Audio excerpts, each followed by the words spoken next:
Well, what were you thinking about? I was thinking about people taking photos on hikes obsessively. But I think we should do that. I don't think we should not encourage it. I think it feels like a kind of new spiritual kind of work to take photos of everything. Okay. Okay. Well, I was thinking about why we're still kind of obsessed with climbing the highest mountains, even though ever since, I don't know, ever since, the end of the 20th century, or even the beginning of our century, it's become all about, um,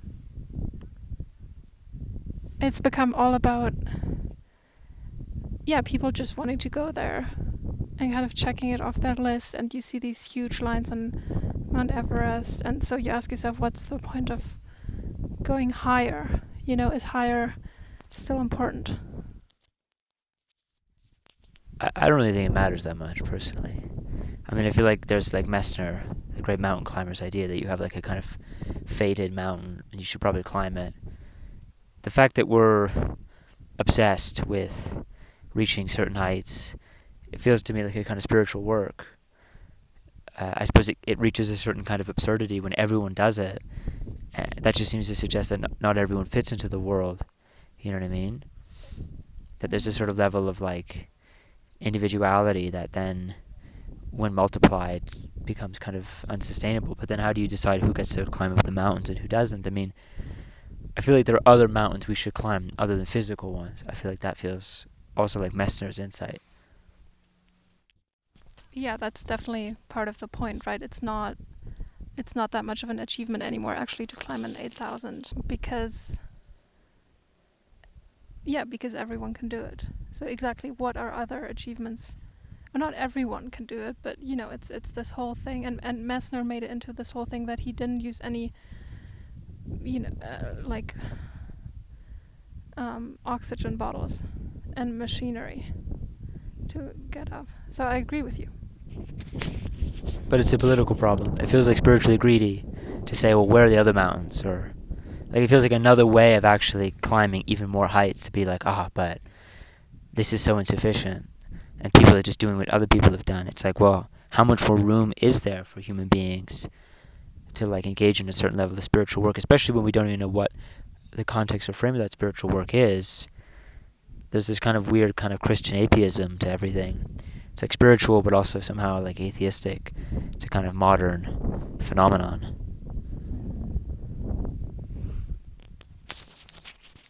So what did you mean earlier when you said maybe not everyone fits into the world? Is that connected to the Christian atheism idea? It's like Christian atheism is a kind of like a sort of doorway you can't help but go through, even if you're a Christian theologian.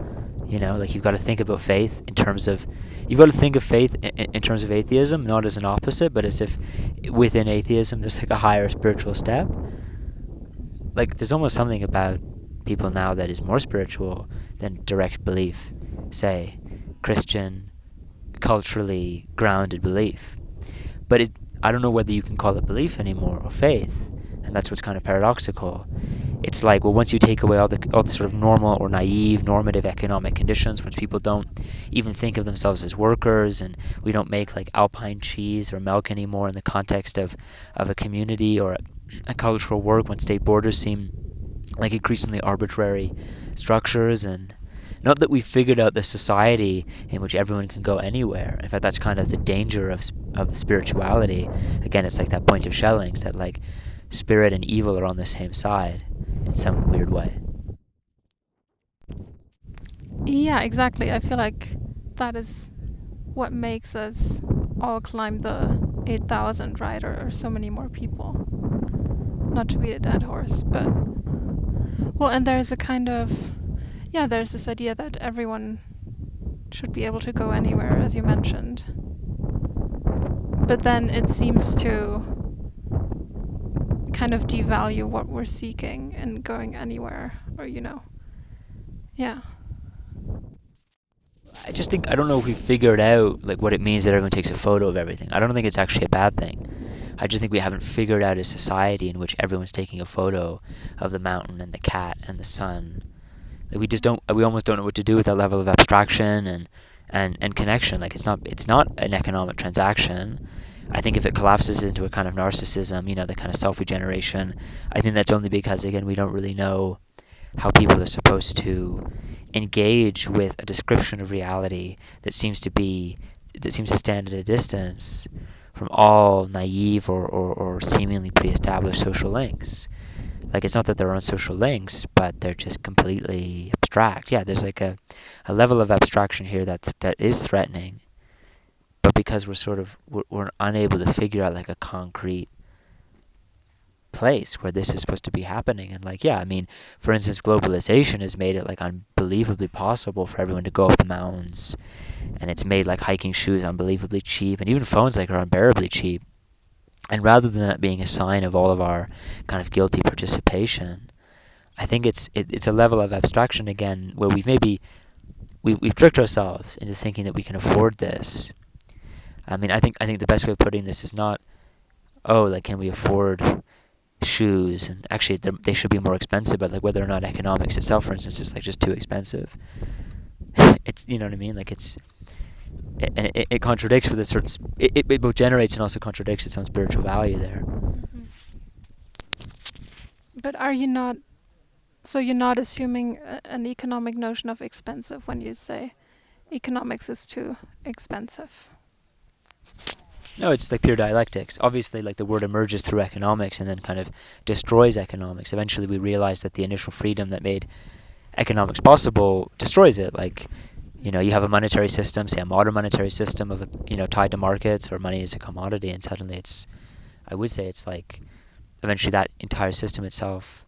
You can only sustain money at the expense of money itself, which is basically the point I'd say we've reached.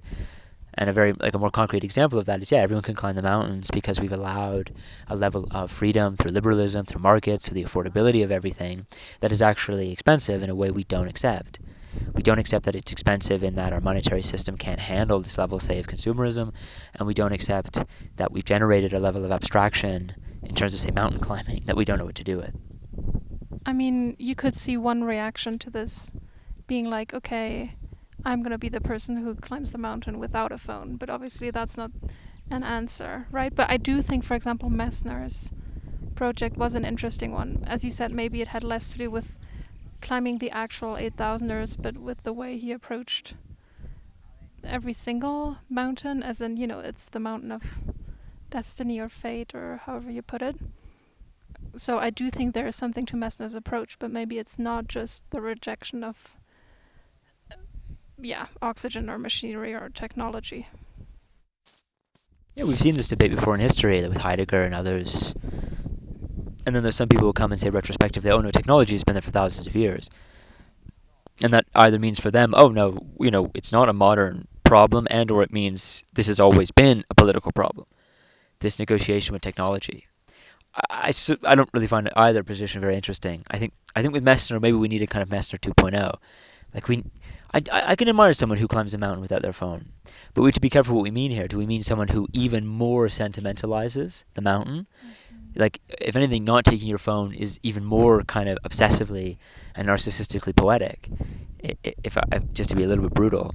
Whereas taking your phone means taking a certain responsibility, which you might not have figured out, but you do feel like, well, there's something to the phone that we just can't like extract from our society. It fits, but how we haven't figured out. To me, that would be like, well, maybe a Messner might go the way of saying, well, maybe I don't need the phone, but then that's am I generating a new responsibility when I refuse to take my phone, or am I avoiding a responsibility which the phone implicates me in? I think you can do either and take on that responsibility, but it's about like, one, where does the phone fit, and when I don't take it, am I taking on an even more intense spiritual work that wasn't even possible pre-digitally? Like the fact that even when you climb a mountain now, it's as if you have your phone, or it's read in terms of whether you have your phone or not, suggests that there is a whole kind of new context in which I cannot take my phone, but I'm still taking this kind of abstract responsibility that I would say the digital generates.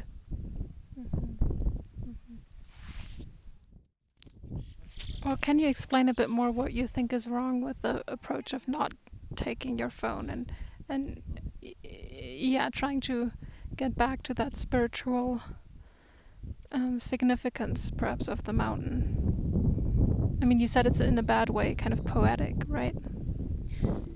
If you're just negating the responsibility, just like removing your need to address it, your responsibility for it, then I think that is a kind of it's not as if you've exited the system.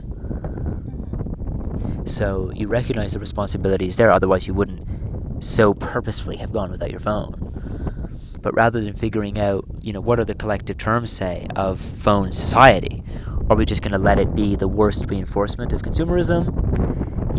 Or are we going to use our phones to both, implicate us in and generate the sort of new spiritual framework by which, even when you don't have your phone, it's almost as if you're kind of, you're in the internet. I think this is like this weird idea that we've discussed about the analog internet. It's like the internet is there even when it's not like entirely digitally there, because the internet is more an idea that has to do with, very abstract relationships between things. And to add like a level of complexity as well, like it's kind of post-economic. Economics reads objects and human relations in terms of transaction, which is fine. I'm not criticizing that in and of itself, but the moment some other possible network emerges, and then there's this moment where we can say, well, the internet's not even, again, a digital technology, but it's actually, again, an idea. So you can have an analog internet, which means really a certain kind of materiality. An abstract materiality, if you will. And again, we either take responsibility for that, we figure out the politics, the collective limits. We either figure out what it means, again, even the democratic parts, like, can everyone climb the mountain?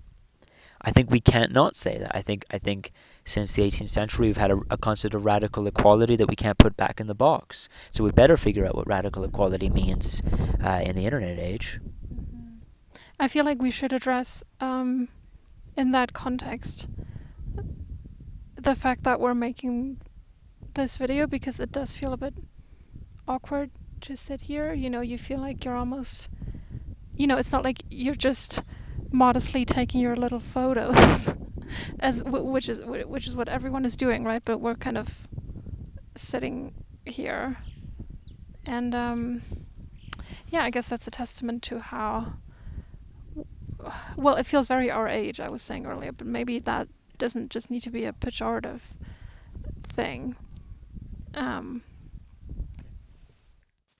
but everyone's taking their little modest photos obsessively, like with no less of a sense of obsession. Like, the fact that it's modest only bears witness to the fact that you're aware that someone could think that there's something about what you're doing that is shameful. And I think people feel that shame and that anxiety because they're like, well, really feel like I have to take a photo of this. I feel like my life involves photos now, and I think that's completely true. I don't think people should be ashamed of that, but the shame does come in if you're just like, if that's the extent of the insight, that's not great. It's not like taking a photo with a film camera, and it's like 1970, and it's like a kind of a bit of a complicated enterprise to be a photographer, and it takes a certain kind of effort, and that effort is delineated in a variety of systems, not least, again, economics and technology. Something about the internet frees us from some of those languages, some of those social systems, right? Where everyone's a photographer now. Again, I don't think we can resist that, or like pretending, how shameful it is, or, this is what happens when you let everyone, have a phone. I think, well, again, like, yes, maybe we've created a sort of certain kind of false sense of security in that we've generated a phone society on the basis, say, of like, globalist consumerist economics, which basically is like totally unaffordable, symptomatically unaffordable. But at the same time, it's like, well, I don't think we could avoid the temptation to sort of, so radically politicize everyone by giving them a phone. It is a kind of a crazy political act and category, and it's not that it has to be used politically, but again, you got to figure out like what's the destiny of the internet. Maybe is like a certain way of putting it. Again, like what's our destiny as we communicate it to and through the internet, and what is the end point here of the internet a little bit. Yeah, perhaps one way we've misinterpreted the internet is within this framework of anywhere, anytime, however much we want, right? So yeah, and I wonder how we might go about finding another principle. I mean, some people have tried to point out that, in fact, not everyone can climb the mountain and so on. But I guess this doesn't get at how this principle in itself of anyone, anywhere, or like everyone, anywhere, all the time, is itself kind of perhaps contradictory or flawed, or yeah. I wonder what you think. I'd say it's abstract. Like Hegel's whole point with abstraction is it's not bad. It's kind of too freeing. Abstraction is like this crazy variable you can always introduce that just kind of destroys everything, and it's brilliantly reflexive in that way. But then you've got to ask yourself, however naively, like, okay, well, how do we like handle this abstraction? Like bad Hegelians will say, okay, we got to just find that kind of concrete form. But I think really good Hegelians or like Zizekians or whatever will say, how do I like double down on this abstraction? How do I see in this abstraction like a perspective, a new perspective? So I feel like, yeah, the internet is like this sort of radically accessible thing. Is weirdly enough what has also generated our maybe very contemporary idea of economics. Like we pushed economics to limits that they didn't even push it in the 70s or the 80s. We've said, well, it has to serve this idea of everywhere all at once, and all the time. And I wonder whether that idea in a kind of weird turn, kind of reflexive turn, was sort of pushed by the internet. Once the internet kind of emerged properly in the early 2000s, it's like, okay, well, we know that there's something in reality that can demand our attention with an extraordinary level of, it can just so generously demand our attention and also fill like a certain abstract space. And I was like, so of course we said, well, we have to push economics to the ultimate limit here because we want to sustain this space. And the same is true of our energy contracts. Like the energy costs of the internet and other, AI now, like we got to keep pushing it, and consumerism is almost there. Though it didn't start in this way to also like sustain an internet society in a kind of backwards way, because it's like we haven't figured out the new model, the new system for how to like figure out an internet. We've pushed economics to the absolute limit to keep it alive. And in this way consumerism does weirdly help us keep the internet society alive. But yeah, it's definitely like reaching a breaking point, I would say, in terms of, the concrete material systems in which we live and how they're breaking apart. And again, we still haven't really figured out very consciously like a sense of what to do with this abstraction. Yeah, we just say everywhere all at once all the time, which is not really like, again, when you make that move from digital internet to like analog internet, it's like this move from, okay, I can kind of access it so long as everything is connected to the digital, to then, no, the internet is an idea. It's a way of thinking about things in reality. It's a new kind of materialism. Well, I don't need to be hooked up to the internet digitally in order for it to be possible that I can engage with that new materiality.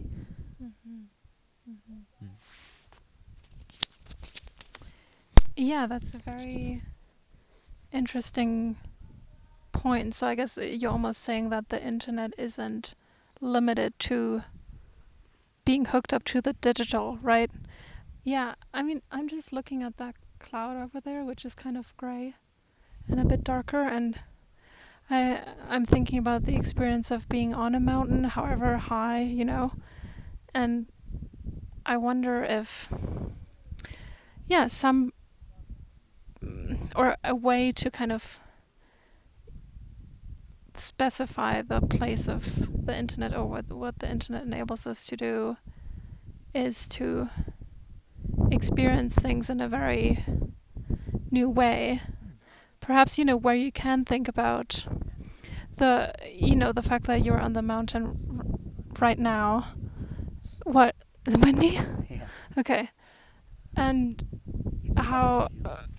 okay. And how the cloud might change things. I don't know. It's hard to describe what I mean. I had it clear in my head earlier. I love it. I completely agree. It's sort of like why Heidegger kept wanting to read Hölderlin. Why philosophers have gone to poetry. Whether it's Yeats, whether it's the German Romantics, whether it's the English Romantics, like whomever else, like not only was that a specific kind of very free, radically and sort of suddenly free poetry, but it's also like, there's something, I think, totally like the internet generates a new perspective through which I can absolutely experience a cloud, a sunset differently. And this is why it's the death of economics, because economics, we already know, can't really handle sunsets and clouds. It can't really handle anything of our environment. And that's not like a sort of, a certain place it can't do. No, it, like, at the end of the day, therefore can't handle anything to do with objects, which is supposedly what's being transacted. There was an obsession in the 19th century from Adam Smith all the way to Marx. We're trying to figure out the theory of value. Like, why is the exchange value equal basically to some possible underlying value? And some people were more comfortable just saying, well, when we introduce the terms of a certain level of production, we do add value, so clearly objects are already economic objects. And this is a break that some people understood well, and other people, like Marx, were a little bit more hysterical about. They said, well, but, can we accept an object before economics? But then also, can we accept an object after economics? And I suppose the argument I want to make is that, the internet shows us that, the objects of economics are not good enough anymore. The clothes we generate, the experiences we constrain, the time of human beings which we organize.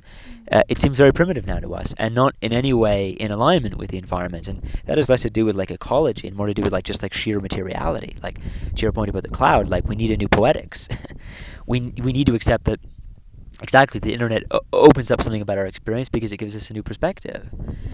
And I would say that something about that perspective comes from also this dimension of retrospection, retroactivity. Something we've been talking about is this German artist from the 1980s, Anselm Kiefer. Or he started, in the late 60s and still paints to this day. But in the 1980s, he went to a schoolhouse. Or even in the late 70s. He went to a schoolhouse in the Black Forest. It was completely abandoned. There's a couple hundred people live in the village. He was alone, but it was something about, there was enough freedom and cheapness in the 1980s and 70s, but also a weird kind of postmodern interest in very experimental art.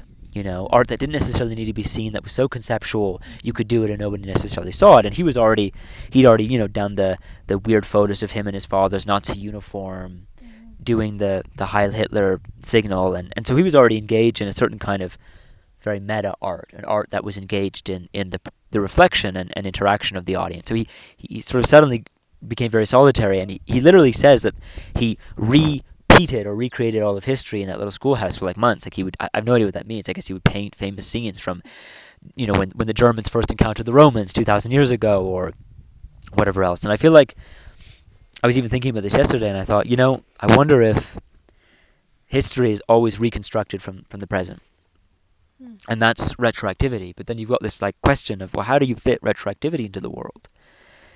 If part of the new materialism is you have a cloud and you have a tree and you have a mountain, and we were discussing in the last sort of video we made how, it's not just about the tree and its division with itself. It's the tree is the ultimate example of a weird division, because how does a tree just get there? Isn't a tree kind of the weirdest thing?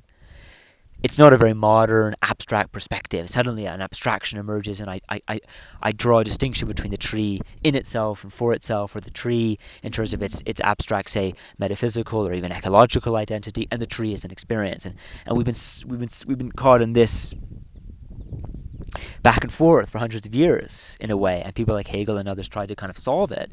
This difference between, again, my subjective experience of the tree and the tree in itself, as it really exists. And I wonder whether, again, there's this term that we have, but isn't the tree the most radical perspective already?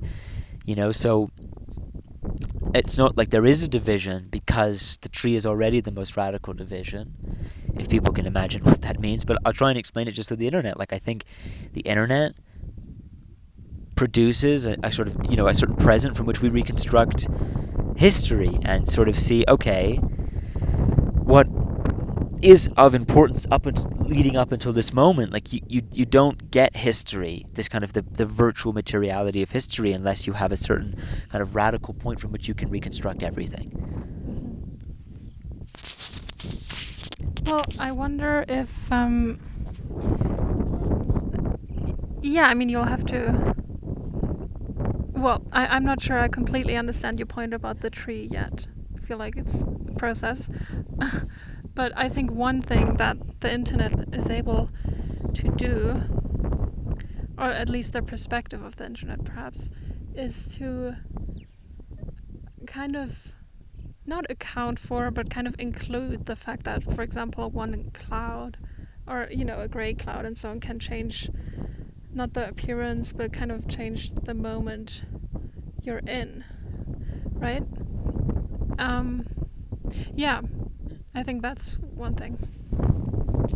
Well, and that's a good example to like contrast it with, well, I can only include the cloud to the extent that I can include it in a transaction.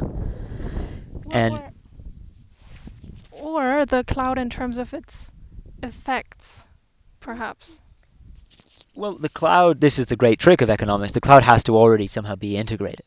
It has to already be a product. So in that sense, economics draws a deep distinction between objects that are made and objects that are not made. And objects that are not made, it can't do anything with, and they're not interesting, and they're externalities. But what we're seeing a little bit with the internet, and this is where a kind of certain new materialism emerges, is that everything appears to us as made. Far from the internet emphasizing a kind of new nature, everything is natural, it almost gives us a more radically, it gives us a sense that reality is a technological effect. And one of the ways that we do this, rather than a transaction, buying and selling in a market and organizing objects in terms of prices and labor inputs and capital inputs, we can take a video of a cloud. Yeah. And it generates a completely new space of decision making because I can see the cloud. I can just see it. Yeah. And I don't know whether this is an abstraction that eventually will also break down because, compare a poem to a video. A poem is sometimes so much more effective, But I will say this about, maybe the internet also introduces a new concept of language. The internet gives us a new concept of information because, just as the Romantics were maybe some of the first to describe a mountain, again, in terms of its colors, in terms of its shape, in terms of its effect on me subjectively, and its sensational effect, I wonder whether the internet doesn't generate a kind of language that is extremely engaged in reality as a construction. Not as a moment of anxiety or alienation, but, I think that maybe even the literature that the internet should generate should be novels or whatever fiction in which there is an information that is concerned with reality very directly, but reality therefore as quite conceptual. I think that the internet's great achievement is to make reality seem very conceptual, and in that sense it's more abstract than economics, but it works better because actually, as it turns out, reality is quite conceptual. Mm-hmm.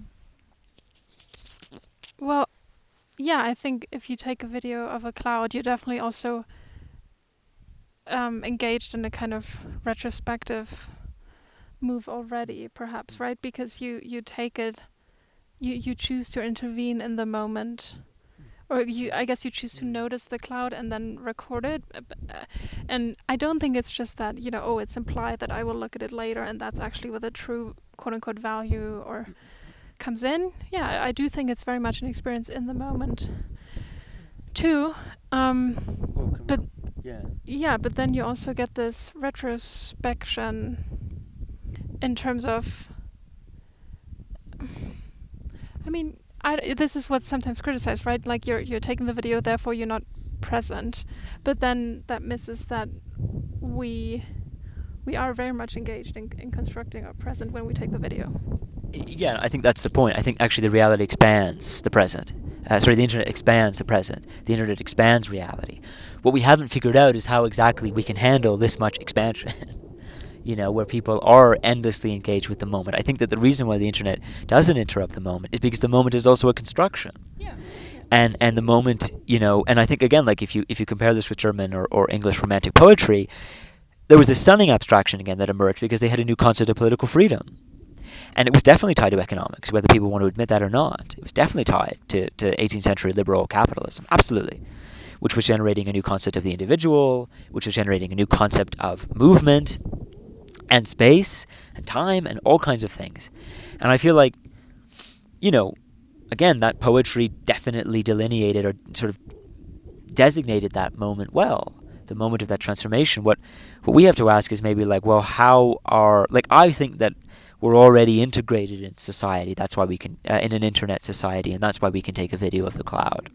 I don't know if we create the internet society only when we're filming the cloud. I think that we've already generated, for actually I think several decades now, an extraordinary amount of internet information, and it's totally made economic contracts irrelevant. They're just not real enough. again, and here real doesn't mean, can I kiss the ground or the mountain, or can I have some kind of, which we've already noticed kind of is this kind of what Hegel would have called bad infinity, where I don't use my phone but I go on the hike. Well, sorry, you're still engaged in a certain kind of obsessive and or narcissistic experience, just to be cruel and ruthless.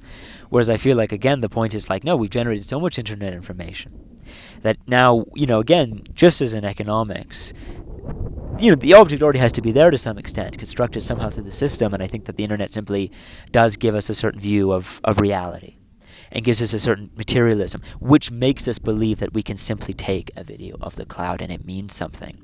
And this is kind of maybe the movement from value to meaning. I think economics definitely deals with value, whereas I think the internet doesn't care a jot about value. But again, I would never maybe presume to take a video of a cloud unless I was already deeply immersed in internet information and the internet society.